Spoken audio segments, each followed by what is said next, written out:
If you're looking at the TCL C7L SQD-Mini LED TV and wondering if it's actually worth your money, here's the quick, honest take after spending time with it. This thing sits in that affordable premium sweet spot, and it kind of nails it.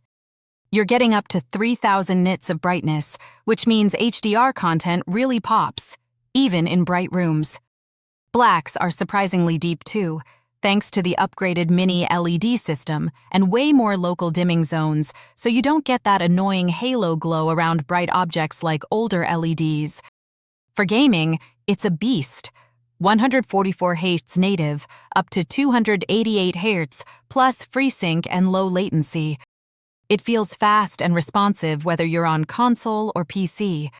Now, it's not perfect. Off-angle viewing does lose some punch, and while the Bang & Olufsen audio is solid, you'll still want a soundbar for real bass impact.